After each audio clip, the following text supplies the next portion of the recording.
Hello friend, नमस्कार। मैं दिनेश शर्मा। राहु महादशा में शनि की अंतर्दशा, मेष लग्न की कुंडली, किसी जातक की राहु की महादशा में शनि की अंतर्दशा चल रही हो और मेष लग्न की कुंडली हो, सभी 12 भाव फल बताएंगे किस प्रकार का राहु शनि में आप को फल आएंगे। आगे बढ़ने के पहले मैं अपना मोबाइल नंबर बता दूं, 7697870256। कॉलिंग नंबर, व्हाट्सएप नंबर यही है। कुंडली विश्लेषण के लिए संपर्क कर सकते हो आप। ठीक है, आगे डिस्प्ले होता रहेगा नंबर। यह वीडियो देखने सुनने योग्य है। मेष लग्न में राहु में शनि, ठीक है। मेष लग्न में राहु में शनि क्या फल देगा, थोड़ा वीडियो लंबा है। 18 वर्ष राहु चलता है, ठीक है। मेष लग्न में राहु शनि की अंतर्दशा 2 वर्ष 10 माह 6 दिन चलेगी। मतलब ये काफ़ी लंबा पीरियड है, ये आपको ध्यान में रखना है, ठीक है। ये लंबा पीरियड है, आपको इस चीज़ से आपको थोड़ा सा धैर्य रखना है कि ये बिल्कुल एक ही दिन में ख़त्म होने वाली दशा नहीं भाई, लंबी दशा है, ठीक है। तो समस्या 2 वर्ष 10 माह और 6 दिन की है, ठीक। इसलिए समझ लो, धैर्य रखना पड़ेगा। यदि किसी का शनि बिगड़ा हुआ है तो तकलीफ 2 वर्ष 10 माह 6 दिन की, यही सत्य है, इसके अलावा कुछ नहीं है, ठीक है। जितना जो कुछ करना है कर लो, लेकिन तकलीफ रहती है, सत्य यही है। 2 वर्ष 10 माह 6 दिन बहुत कैरियर को लेके या कोई समस्या को लेके एक बड़ा समय होता है। अब फल कथन हमको करना है। राहु की दशा चल रही साहब, राहु में शनि चल रहा है, तो क्या फल देगा भाई। राहु की महादशा में तो पूरा राहु के फल तो नहीं आएंगे, आपको शनि के फल आएंगे, ठीक है। तो शनि के स्वतंत्र कारकत्व तो क्या है, जैसे शनि दुख का कारण होता है, तकलीफ होती है, रुकावट होती है, बाधा होती है, मंदी होती है, धीरे धीरे काम होता है। तो शनि के जो कारकत्व है वो पूरे नेगेटिव है। आगे मैं वो भी बताऊंगा आपको। अब मैं जरूर बता दूं आपको कि भाई ग्रह कैसे फल देते हैं। ग्रह जनरली भाव और भावेश की स्थिति अनुसार फल देते हैं, जिसका विवरण लघु पारसरी उर्दू दाय प्रदीप में दिया हुआ है।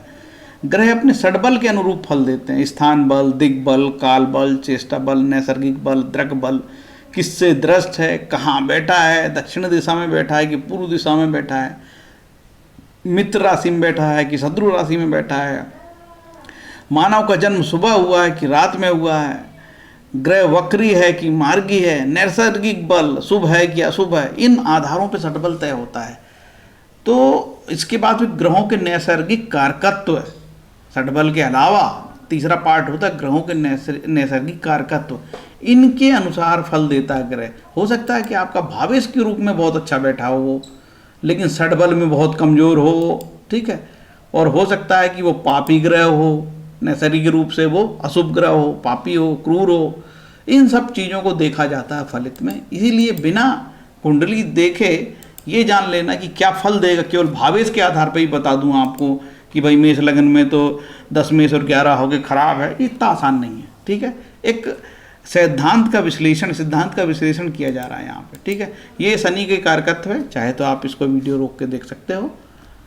ये शनि के कारकत्व है, खासकर चिकित्सा संबंधी मामलों में डॉक्टर चरक की किताब से मैंने लगाया है यहाँ पे।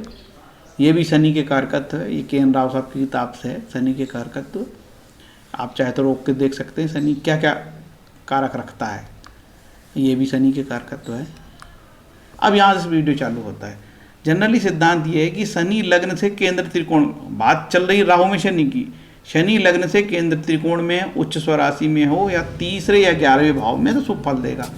शनि नीच या शत्रु राशि, अस्त या पाप से युत या दृष्ट हो, लग्न से 6, 8, 12 में हो, 8, 12 लिखा, 6 हटा दिया, पता नहीं किन कारणों से। हो सकता है कि शनि छठे भाव का कारकत्व रखता हो।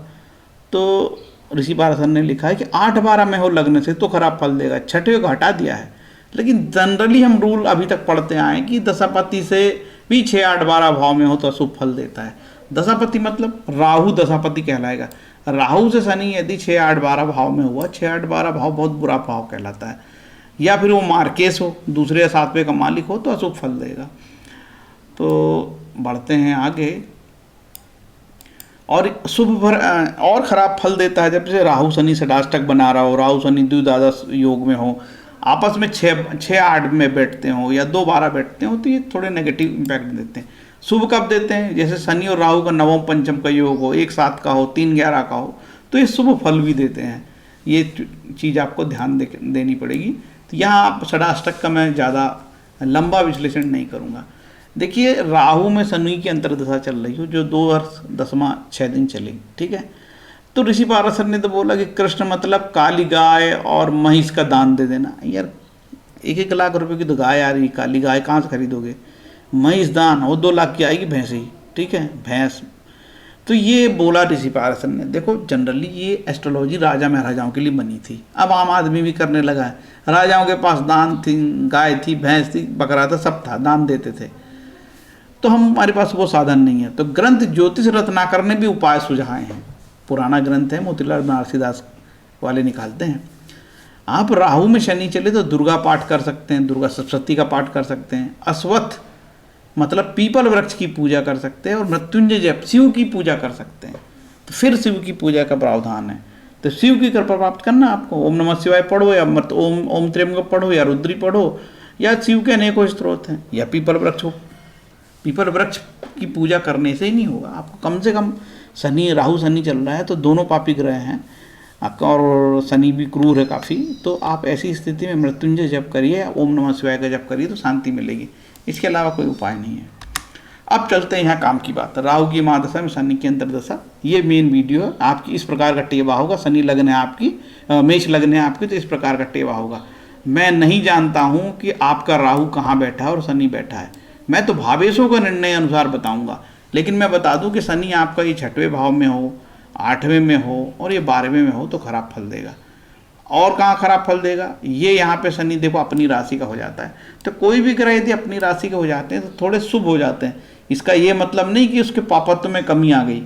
और यहाँ पे भी शनि, चूँकि ये एक त्रिशदाय का मालिक दूसरे त्रिशदाय में बैठ जाएगा, तो यहाँ तीसरा शनि भी बहुत खराब नहीं कहलाएगा, ठीक। बाकी कहीं पे भी केंद्र में बैठ जाए तो वो अच्छा मानेगा। जैसे लगन में बैठ जाए, देखो नीच का हो जाएगा, ठीक है। तो नीच के होने से उनके जो षडबल में कमी आएगी, लेकिन ऐसा नहीं कि पूरा का पूरा ही नुकसान होगा।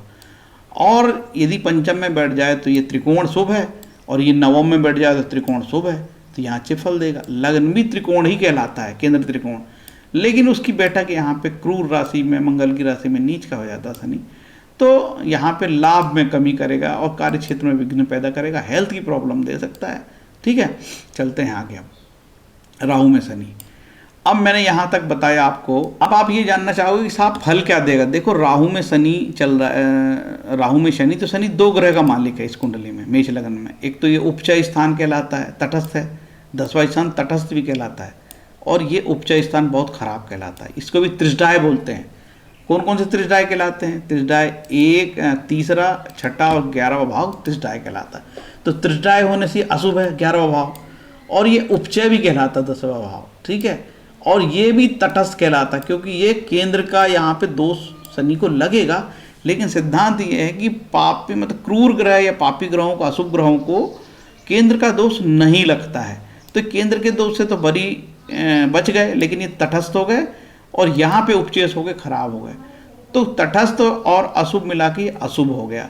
तो शनि मेष लगन की कुंडली में अशुभ होता है, और तो और शनि मेष लगन की कुंडली में बाधकेश भी होता है। 11वां स्थान बाधकेश कहलाएगा शनि का, ठीक है। चर राशि कहला, चर लग्न है आपकी, चर लग्न में कुंभ राशि बाधकेश कहलाएगी।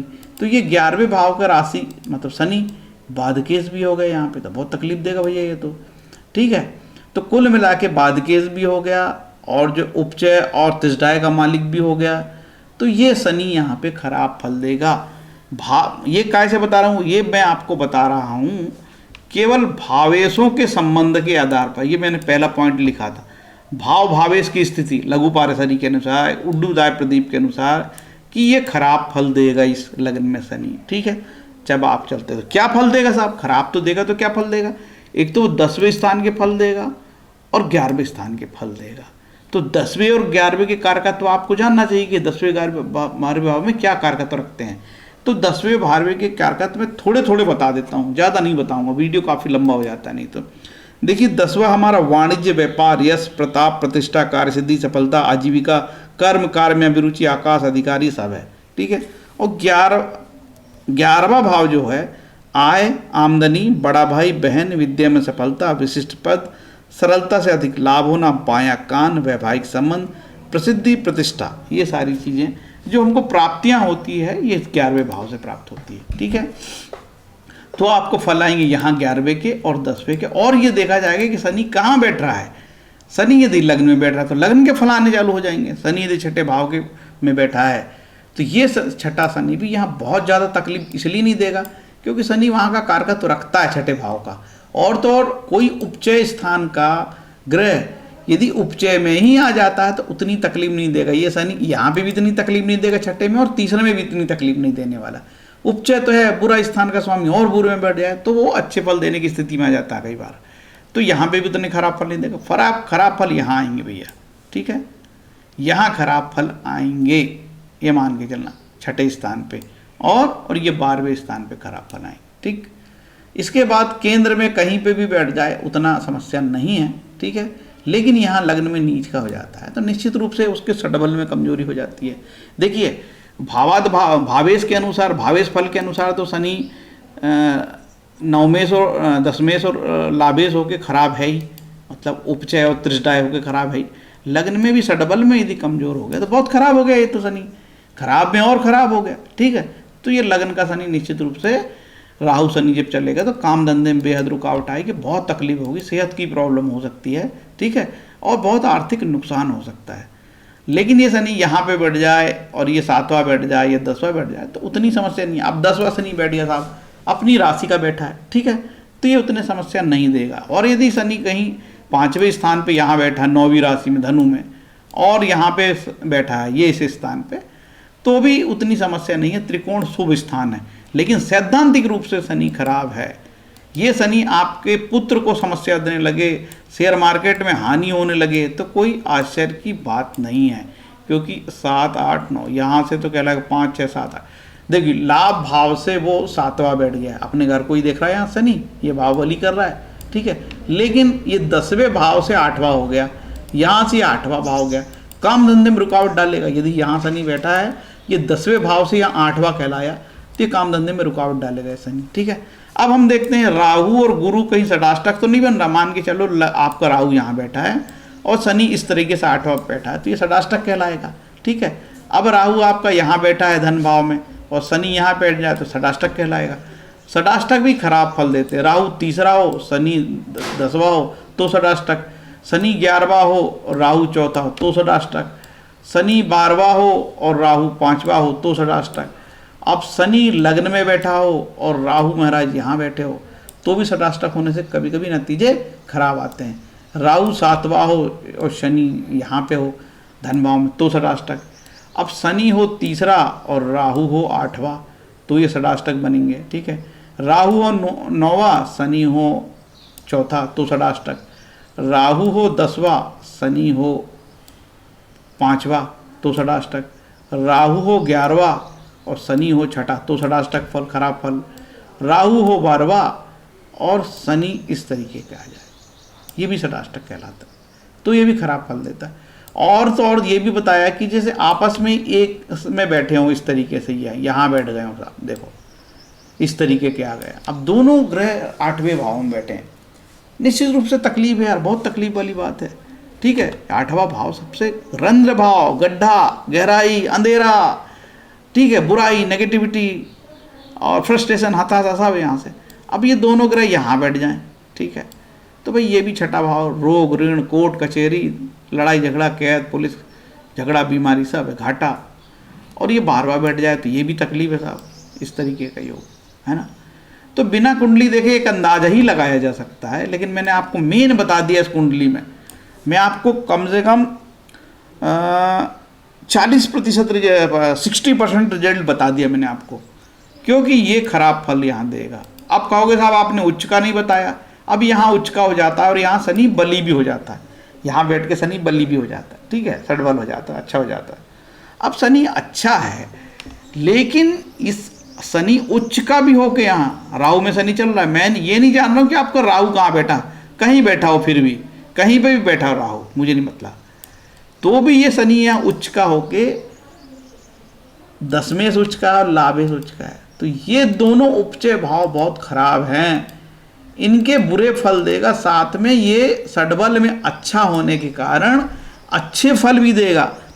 तो हम कह सकते हैं कि मिश्रित फल आएंगे, थोड़े से खराब और थोड़े से अच्छे फल आएंगे, ठीक। ठीक है। ये तो उच्च के होने पे शनि पे है, और नीच के हो गए तो यहाँ पे शनि पूरे के पूरे खराब फल देगा, क्योंकि ये उपच भी तटस्थ हो गया, और ये तो उपच त्रिटाय हो गया, पापी ग्रह है, पापी भाव है, और उसका भावेश भी पापी हो जाएगा यहाँ शनि, और नैसर्गिक रूप से पापी है ही वो ग्रह, और नीच का भी है साहब, तो खराब फल देगा। ठीक है, ये जरूर डिपेंड करेगी कि राहु की स्थिति कहाँ है, इसका भी प्रभाव पड़ता है।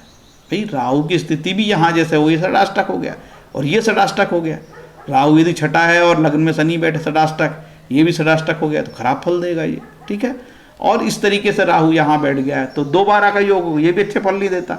यहाँ पे राहु तो 2/12 का योग हो, ये भी अच्छे फल नहीं देता।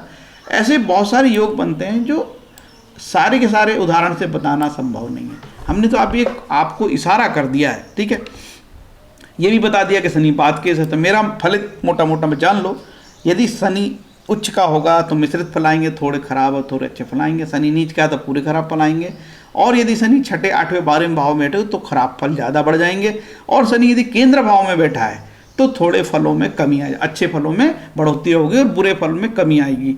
अब हम देखते हैं साहब कि ये बाधकेस भी होने से और तकलीफ देह हो गया है। आप सभी से निवेदन है कि आगे बढ़ना चाहता हूँ, बस मेरा वीडियो ख़त्म ही है, कि भाई शुद्ध भक्ति करो। गीता में भगवान कृष्ण ने कहा है, पत्रम पुष्प फलम तोय में भक्ते पृच्छति ततहम भक्ति उपरतम असरामी प्रयतात्मना। यदि कोई प्रेम से मुझे पत्र पुष्प फल जल देता, सब मैं स्वीकार करता हूँ। कहीं नाटक नौटंकी नहीं है आप, मतलब समझ जाओ। ठीक है, कोई टोटके नहीं है, अच्छे भाव से ईश्वरी प्रार्थना करो, टोटके चक्कर मत रहो यार। अनन्य चिंतित माम जना पर्युपासते तेसाम नित्य अभियुक्ताम योगक्षम वहाम्यहम, ये 9:22 में लिखा। अनन्य भाव से यदि भक्ति करोगे तो मैं तुम्हारा योगक्षम वहन करूंगा, भगवान कृष्ण बोलते हैं, चिंता मत करो। देखो नवग्रह का स्तोत्र का पाठ करो। ठीक है, नवग्रह मतलब 9 ग्रह के 9 श्लोक, जब आकुसुम संकासम कास्पे माधुतिम तमोरी सर्पावण प्रतोषमी दिवाकरम। 9 ग्रह से 9 ग्रह की शांति बिना पैसे के, पैसे नहीं लग रहे हैं। राहु शनि, यदि राहु में शनि चल रहा है तो राहु की महादशा चले, तो जब तक 18 वर्ष तक दुर्गा माँ की पूजा जरूर करें। राहु दुर्गा माँ की कृपा से शांति होती है। दुर्गा सप्तशती का पाठ जैसे करना है करो यार, मैं नहीं जानता आप कैसे करोगे आप। और तो और गीता शुद्ध भक्ति से ग्रह शांति होती है, ऐसा नारद भक्ति सूत्र में लिखा। 68 से 78 तक ऐसे श्लोक दिए हुए हैं। शुद्ध भक्ति से आपके समस्त ऋण, जैसे मातृ ऋण, पितृ ऋण, पृथ्वी, देव, तीर्थ, कर्म ऋण आदि समाप्त हो जाते हैं। आपकी शुद्ध भक्ति से पृथ्वी और पितर नृत्य करने लगते हैं। तीर्थी कुर्वन्ति तीर्थानि सुकर्मी कुर्वन्ति कर्माणि सच्छाच्छिस्त्री कुर्वन्ति शास्त्राणि तन्मया, नाचते हैं। मोदन्ते पितॄनत्यंति सनाता चे भूर्वती है। ये चीज़ अपने लेख में, अपनी किताबों में आदरणीय के.एन. राव साहब महान ज्योतिषी उन्होंने कहे हैं और बोले हैं कि भैया लूट मार करने वाले से तुमको स्वयं ही बचना पड़ेगा, आपको स्वयं ही बचना पड़ेगा, क्योंकि वो लूटने ही बैठा है। देखिए दुनिया भर के यंत्र तंत्र जंत्र हैं, दान, जप, विष्णु सहस्रनाम, शिव सहस्रनाम, महामृत्युंजय मंत्र, गुरु प्रदत्त मंत्र करना, पठन पाठन, रामायण, गीता, भागवत पाठ, हनुमान चालीसा, सुंदरकांड आदि विभिन्न प्रकार के स्रोत पाठ, जैसे राम रक्षा स्रोत, रामायण कवच, गणेश मोक्ष, गजेंद्र मोक्ष और ललिता सहस्त्रनाम। जो करना है करो, सभी से ग्रह शांति होती है। नारद भक्ति सूत्र में लिखा है, जिस रूप से भी व्यक्ति भगवान की भक्ति करेगा उसको आराम मिलेगा, आराम मिलेगा, आराम मिलेगा। ठीक है, अब आपको वही प्रश्न आता है आपका कि महाराज मैं रत्न क्या पहनूं, है ना, बोलने का तो कोई मतलब है नहीं। देखिए इस कुंडली में शनि बाधकेश है और उपचय का मालिक है, ये बाधकेश हो गया, और ये उपचय ये भी बुरा भाव कहलाता है। शनि यहाँ तटस्थ हो गया है। ठीक है, क्योंकि ये पारासर जो ये 10वां भाव तो तटस्थ है, लेकिन ये उपचय है, 10वां बुरा नहीं है, 11वां बहुत बुरा है, इसीलिए खराब फल देगा। और ये शनि बाधकेश भी हो गया, इसीलिए आप नीलम ना पहने, और खासकर यदि शनि आपका नीच का है तो बिल्कुल नीलम ना पहने। ठीक है, और यदि शनि उच्च का है तो नीलम पहनने की जरूरत क्यों।